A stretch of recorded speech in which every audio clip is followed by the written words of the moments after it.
Hello मेरे dear friends, मैं आज की वीडियो में आप लोगों को बताने जा रहा हूँ वंशावली। क्या बताने जा रहा हूँ? वंशावली। वंशावली हम लोग बनाते कैसे हैं, वंशावली का काम कहाँ कहाँ होता है, यानी कि कहाँ उसका प्रयोग होता है, वंशावली किसे कहते हैं, वंशावली की कहाँ पे ज़रूरत पड़ता है, वंशावली किस किस में काम आता है, ठीक है। और वंशावली को कैसे बनाते हैं, तो हम लोगों को कुछ पॉइंट जानना, उसके बाद हम लोग वंशावली बनाना सीखेंगे, यानी कि मैं आप लोगों को वंशावली बनाना सिखाऊंगा, ठीक है। तो वंश सबसे पहले हम लोग को जानना है कि वंशावली किसे कहते हैं। हम लोग को समझना है कि वंशावली किसे कहते हैं। वंशावली देखिए, हम लोग को जिस तरह से जनसंख्या बढ़ते आ रहा है, हम लोग को दादाजी था, दादाजी से पिताजी हुआ, पिताजी से हम लोग उसका बेटा हुए, दादाजी का परदादा, दादा के परदादा, इसी को हम लोग वंशावली कहते हैं, यानी कि वंश बढ़ना, यानी कि जनरेशन को, जो हम लोग की जनसंख्या बढ़ रहा है उसी को हम लोग वंशावली बोलते हैं। क्या बोलते हैं? वंशावली बोलते हैं, यानी कि जनरेशन जो होता है उसी को हम लोग एक तरह से क्या बोल सकते हैं कि उसे हम लोग वंशावली बोलते हैं, ठीक है। तो यहाँ हम लोग इसको क्या पढ़ते हैं? वंशावली। मगर जो पहले के कुछ लोग थे उसे क्या बोलते? वंशावली बोलते। क्या बोलते? वंशावली बोलते, ठीक है। तो हम लोग को कुछ पॉइंट को जानना है, उसके बाद हम लोग सीखेंगे कि वंशावली कैसे बनाया जाता है, यानी कि कैसे हम लोग वंशावली को बनाएंगे। तो पहले हम लोग देखिए, पहला पॉइंट है वंशावली कैसे बनाया जाता है। तो मैं आप लोगों को सिखाऊंगा कि वंशावली कैसे बनाया जाता है, यानी कि कैसे वंशावली कैसे बनाएंगे, ठीक है।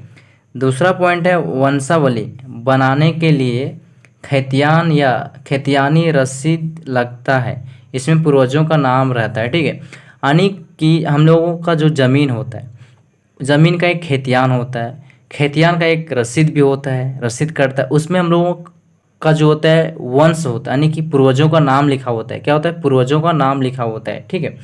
तो उसी के अनुसार हम लोग खतियान यानी कि वंशावली बनाते हैं। उसमें जो होता है खतियान में नाम होता है, उसी से हम लोग लेकर चलते हैं, और उसी तरह से हम लोग चलते चलते अपने नाम तक आते हैं, ठीक है। यानी कि वहाँ से हम लोग वहीं से खतियान में जिसका नाम होता है वहीं से हम लोग वंशावली बनाने को शुरू करते हैं, यानी कि उसी नाम से हम लोग बनाने के लिए स्टार्ट करते हैं, ठीक है। तब देखिए, खतियान हम लोग इसलिए लेते हैं कि उससे हम लोग को पता चलता है कि हम लोग भारत का नागरिक हैं, हम लोग अपने राज्य के नागरिक, हमने अपने गांव का नागरिक है, ठीक है। इसलिए उसी से हम लोगों का जो ज़मीन होता है उसके खेती, उसी से हम लोगों का पता चलता है सब चीज़ का, वंशावली किस तरह से इन लोगों को आगे बढ़ाए, ठीक है। तीसरा पॉइंट है वंशावली सिर्फ पुरुषों के नाम पर बनता था, यानी कि पहले मर्दों के नाम पर सिर्फ बनता था, यानी कि पुरुषों के नाम पर सिर्फ बनता था। लेकिन अब जनरेशन चेंज हो गया है, तो इसमें भी बदलाव आया है, और महिलाओं का नाम भी होता है। यानी कि कुछ दिनों तक, यानी पहले से लेकर अभी तक भी सिर्फ पुरुषों के नाम पर वंशावली बनता था, लेकिन अभी जनरेशन चेंज हो चुका है, तो किसी का बेटा होता ही नहीं, सिर्फ बेटी होता है। तो उसका जो शादी होता है उसे हम लोग क्या बोलते हैं? घर जवाई बोलते हैं, ठीक है। यानी कि दूसरा का बेटा उसके घर आके शिफ्ट हो जाता है, तो उसके कारण, और अभी ज़मीन का जो नाम भी होता है वो कहीं कहीं पे महिलाओं का नाम होता है, उसके कारण हम लोगों को महिलाओं का नाम भी अब उसमें देना पड़ता है वंशावली में। इस कारण हम लोग का जनरेशन जो चेंज हो चुका है, तो अब पुरुषों के नाम नहीं, अब महिलाओं का नाम भी रहता है। चौथा पॉइंट है वंशावली कहाँ कहाँ काम आता है। देखिए, हम लोग वंशावली बनाना सीखेंगे, मगर हम लोग को पहले पॉइंट को जानना है।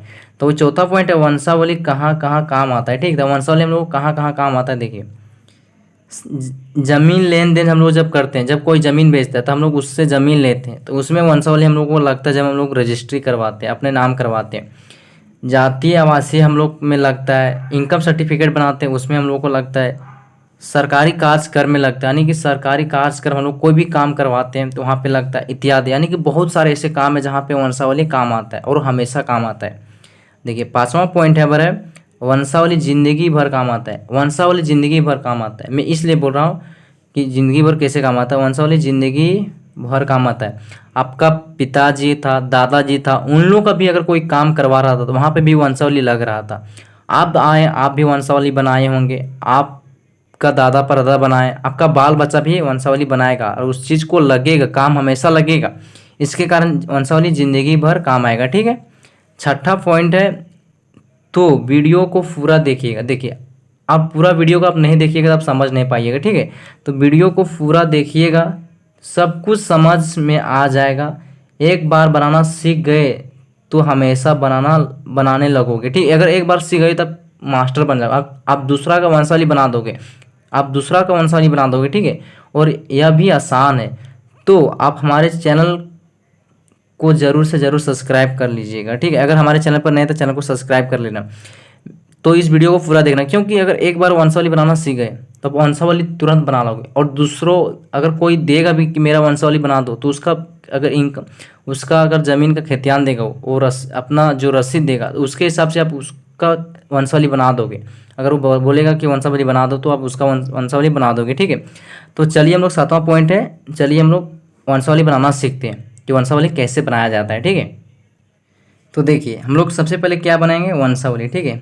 हम लोग कोई भी फॉर्म भरते हैं या हम लोग जाति कोई भी अन्य सर्टिफिकेट बनाते हैं, हम लोग वंशावली बनाने में बहुत सारा काम रखता है। मैं आप लोगों को पॉइंट बता दिया हूँ, ठीक है। तो वहाँ पे सबसे ऊपर में क्या लिखा रहेगा, वंशावली लिखा रहेगा, ठीक है। तो ये क्या है, मेरा जो ज़मीन का जो खेतियान बोले, रसीद बोले, उसमें मेरा नाम क्या है, भातु सुंडी। ये क्या है, मेरा पिताजी के दादा का नाम है, ठीक है। तो मेरा में 2 नाम था, ठीक है, 2 बेटा था। ये जो ये था वो कितना था, 2 भाई था। तो एक भाई दूसरा पीढ़ी में चला गया, एक भाई दूसरा पीढ़ी में चला गया, यानी कि हम लोग इस पीढ़ी में, और ये वाला दूसरा कोई का पीढ़ी है तो वो उसके हिसाब बनाएगा। मैं इस पीढ़ी में तो मैं इसके हिसाब से बना रहा हूँ। तो आप लोगों को बताने के लिए मैं एक ही नाम लिया, क्योंकि ये मेरा पीढ़ी है तो आपको भी अपना ही पीढ़ी लेना है, ठीक है। तो मेरा खेतियान जो रसीद उसमें क्या है, नाम है भातु सुंडी, यानी कि इसके अनुसार हम वंशावली बनाएंगे। क्योंकि खेतियान जो रसीद जो है उसमें क्या नाम दिया है, भातु सुंडी दिया है। क्या दिया है, भातु सुंडी दिया है, ठीक है। तो आपका जो होगा उससे बनाना। आप बोलोगे खेतियान क्या होता है, रसीद क्या होता है, आप अपने माता को, पिताजी को, दादाजी को बोलिएगा, वो आपको बता देगा खेतियान क्या होता है, रसीद क्या होता है, अगर अभी तक आप लोगों को मालूम नहीं है तो, ठीक है। ये सब प्राइवेट चीज़ इसलिए मैं आप लोगों को दिखा नहीं रहा हूँ, दिखाने के लिए दिखा भी देता है, मगर हमको ढूंढना पड़ेगा उस चीज़ को। मगर मुझे इस चीज़ को याद है कि इसी नाम से मेरा खेतियान रसीद कट रहा है, इसके हिसाब से मैं यहाँ से बना रहा हूँ, ठीक है। और ये थोड़ा एक प्राइवेट चीज़ इसके बारे में नहीं दिखा पा रहा हूँ, तो आप लोग अपना घर में पूछिएगा तो आप लोग बता देगा कि किसके नाम से चल रहा है, ठीक है। तो क्या हो गया, भातु सुंडी हो गया, है मेरा यहीं से वंश मेरा शुरू हुआ है, ठीक है। तो मेरा जो खेतियान में नाम क्या है, भातु सुंडी, ठीक है।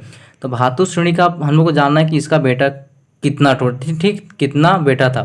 अगर ज़मीन में रसीद में अगर यहाँ पे किसी लेडीज़ का नाम है, यानी कि महिला का नाम है, तो यहाँ पे आप उस महिला का नाम लिख सकते हैं, ठीक है।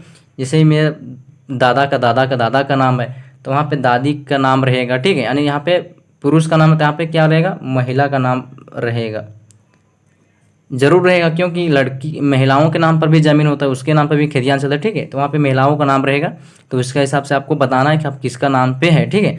उसके बाद आपको देखना है कि इसका बेटा कितना है, इसका बेटा कितना है। बेटा तो रहेगा तभी तो शादी करेगा, तभी तो उसका वंश बढ़ेगा, जनरेशन बढ़ेगा, ठीक है।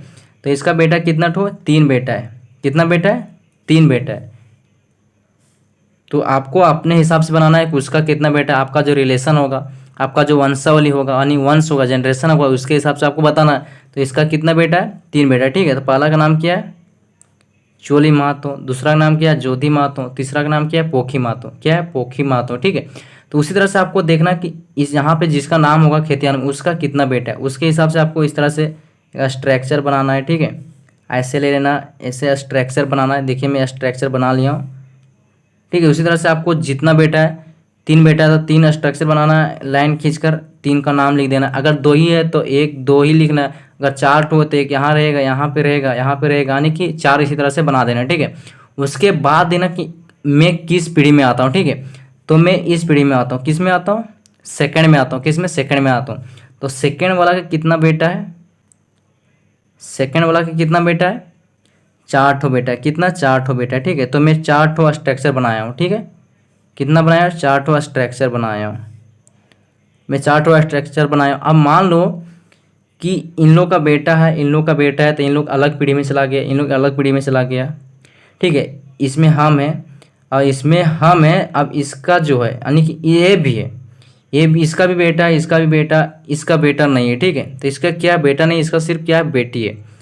तो इसका जब सारा बेटी है तो इसके जगह पे जिस तरह से यहाँ नाम लिखाया गया, यहाँ पे इसका बेटी रहेगा, तो इसका बेटा, सॉरी इसका बेटा ये सब है, ठीक है। ये सब क्या है, इसका बेटा है।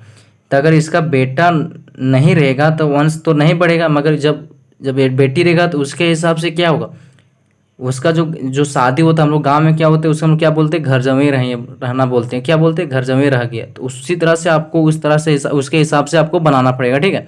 कि उस तरह से आपको उस पीढ़ी को बनाना पड़ेगा। तो मेरा तो वैसा नहीं है, तो इसलिए मैं इस तरह से बनाया हूँ। अगर उसका वहाँ पे उसका उस तरह का अगर कुछ प्रॉब्लम आया होगा तो उसके हिसाब से उसको उस तरह से बनाना पड़ेगा, ठीक है।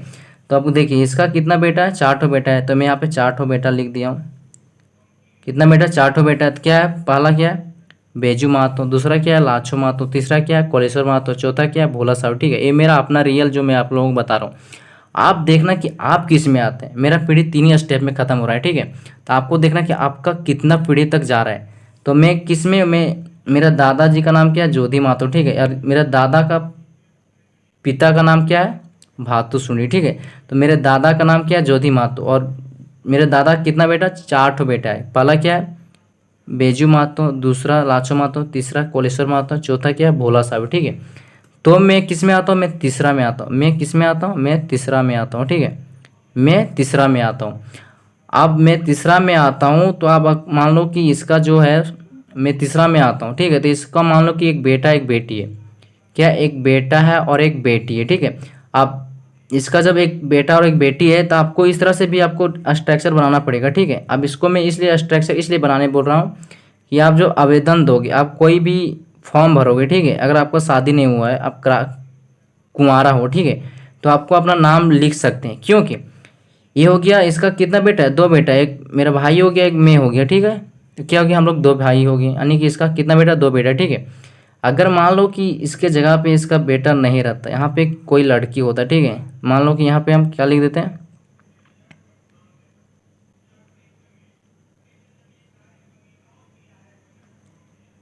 करुणा लिख दिए। ठीक है, क्या लिख दिए करुणा लिख दिए। ये क्या हो गया इसका बेटे का नाम हो गया। ठीक है, अब मैं कोई जब कागज़ बना रहा हूँ, मैं अगर कोई कागज़ बना रहा हूँ, कोई सर्टिफिकेट बना रहा हूँ, तो उसको वहाँ पे मेरा काम लगेगा, यानी कि वहाँ पे वंशावली मांगा है कि आपका वंशावली किस तरह से आया। मैं क्या करूँगा, मैं इस तरह से स्ट्रक्चर खींच लूँगा, यहाँ पे मैं अपना भाई को दर्शाऊँगा, और यहाँ पे क्या हो गया ये मैं हो गया, यानी कि मेरा नाम क्या है करुणा, ये हो गया यानी मैं लड़की हूँ। ठीक है, तो यहाँ पे आपका नाम लिखना है और नीचे में क्या दे देना आवेदक लिख देना, आवेदक लिख देना है, और यहाँ पे ब्रैकेट में भी क्या लिख देना पुत्री, कि मैं इसका पुत्री, किसका इसका पुत्री हूँ। ठीक है, क्या हो मैं इसका पुत्री। ठीक है, अगर सभी का, अगर सब क्या है सिर्फ बेटा ही है, बेटी का कहीं पे नामो निशान नहीं। ठीक है, यानी कि वो तो था मगर वो किस उसका शादी हो गया कहीं दूसरे स्थान पे, तो उसका वंशावली में तो नाम रहेगा नहीं। ठीक है, मगर जिसका बेटा नहीं रहता है वहाँ पे उसका बेटी होता है तो उसका नाम यहाँ पे आता है वंशावली में। ठीक है, मगर ऐसा अगर कंडीशन नहीं है और सब जगह पे बेटा ही है तो मैं उसका वीडियो भी बनाया हूँ। ठीक है, मैं उसका वीडियो भी बता दिया हूँ। तो बहुत सारा ऐसा कमेंट आ रहा था कि उसका बेटा नहीं है सिर्फ बेटी है, तो उसके लिए मैं ये स्पेशल वीडियो बनाया था समझाने के लिए, कि मैं फिर से एक वीडियो बना देता हूँ जहाँ पे सबका कंडीशन जो यानी कि जो प्रॉब्लम था वो सॉल्व हो जाएगा। ठीक है, तो मान लो कि अगर किसी का वैसा प्रॉब्लम नहीं है सिर्फ बेटा ही है, तो वंशावली इस तरह से सिंपल में हम लोग बनाना है। सबसे पहले हम लोग को लेना है काशी लेना है, खेतियान में देखना है किसका नाम है, उसका बेटा कितना है, तो उसका बेटा कितना ठो 3 बेटा है। उसमें आप किस में आते हैं, यानी कि आपका पिताजी किस में आता है, तो मेरा पिताजी इसमें आता है 3 नंबर 2 नंबर में, तो मैं इसमें आया। अब इसका कितना बेटा 4 ठो बेटा, कितना बेटा 4 ठो बेटा, नहीं पहला क्या बेजू महतो, लाछो महतो, कोलेश्वर महतो, भोला साहब, तो मैं किस में आता कोलेश्वर महतो में आता। अब इसका कितना बेटा 2 बेटा, एक गया छत्रधारी प्रसाद, एक गया नागेश्वर प्रसाद, तो मैं क्या हूँ छोटा हूँ, यानी कि मैं 2 नंबर में आता हूँ, तो मैं नागेश्वर प्रसाद मान लो कि मैं पहला हूँ, मैं छत्रधारी प्रसाद हूँ। ठीक है, तो यहाँ पे क्या देना है, यहाँ पे लास्ट में लिख देना है आवेदक, यानी कि मैं क्या हूँ आवेदक, मैं आवेदन कर रहा हूँ भे मैं मुझे यानी कि कोई काम लगा है, कोई भी फॉर्म भर रहा हूँ, जितने भी कार्यक्रम में यानी कि सरकारी कार्यक्रमों में काम आता है, तो वहाँ पे आपको अपना लास्ट में नाम लिखना है, वहाँ पे ब्रैकेट में लिख देना है आवेदक। ठीक है, तभी तो आप जानेंगे कि आप कौन है। तो मैं कौन छत्रधारी प्रसाद हूँ, क्या हूँ मैं छत्रधारी प्रसाद हूँ। तो मैं इसमें एक और वीडियो का लिंक डाल दूंगा डिस्क्रिप्शन में। अगर इस वीडियो में आप लोगों को क्लियर समझ नहीं आया, क्लियर में समझ में नहीं आया, तो दूसरा वीडियो जाकर देख लेना कि वहाँ पे मैं किस तरह से बताया। मैं स्पेशल बताया था, बहुत सारा कमेंट आ रहा था, उसके कारण मैं इसमें बताया, इसमें महिलाओं को भी बताया, क्योंकि वैसा प्रॉब्लम आता है जहाँ पे लड़कियों का नाम भी होता है, मगर वंशावली में ऐसा नहीं होता कि लड़कियों का नाम नहीं होता है, यानी कि लड़की के नाम पे पहले नहीं बनता था, मगर अब देना पड़ता है, अब देना पड़ता है। इसके कारण मैं स्पेशल एक वीडियो बनाया हूँ। ठीक है, तो अगर आप लोगों का वीडियो हमारा अच्छा लगा हो तो आप चैनल पर नए हैं तो चैनल को सब्सक्राइब कर लेना और वीडियो को लाइक कर देना और अपने दोस्तों के पास शेयर ज़रूर करना, जिससे कि आप लोगों को भला भी और उन लोगों का भी भला हो, जिससे उन लोगों का भी फ़ायदा हो सके। Thank you so much guys watching for this video.